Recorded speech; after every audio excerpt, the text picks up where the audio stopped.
This is for calculations of Newton's rings, in which you have to use the formula, that is R is equal to diameter square of mth ring minus diameter square of nth ring by 4 lambda m minus n.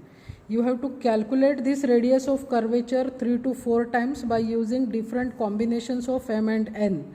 Now what is m and n? M and n are ring numbers such that ring number m is always greater than n. Maybe it can be ring number 8, ring number 5. If you do that, your R will be diameter square of 8th ring minus diameter square of 5th ring by 4 lambda into 8 minus 5. Lambda in this case we know it is 5893 Armstrong, that is the monochromatic source, that is sodium source. And that way, using different combinations of m and n, 3 to 4 times you can calculate this R, and average of these 3 to 4 R's, that will be radius of curvature of the lens so and so centimeter or so and so meter. Whatever unit you are preferring, you can prefer. So this is R by calculations in Newton's rings.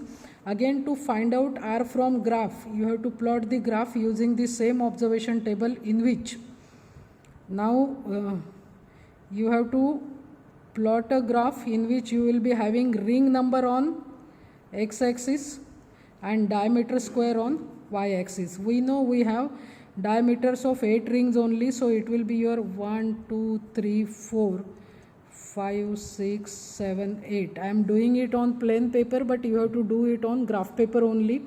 And here also, looking at the d square column, you have to take the suitable scale. And you have to put the points, you have to encircle those points, and then you have to draw the line passing through maximum points. Out of 8, if the readings are accurate, you will get all points on the line. Maybe if they are fluctuating slightly, 1 or 2 points will go away. Now you have to find out the slope of this line, and that you will do by coordinate difference method. That is, consider any 2 points on the line and find out the slope by coordinate difference method. That is, slope is equal to y2 minus y1 by x2 minus x1, wherein x2 and y2 are coordinates of this point, x1, y1 are coordinates of this point. So once you have the slope, you can see here y2 minus y1. That means it is dm square and it is dn square.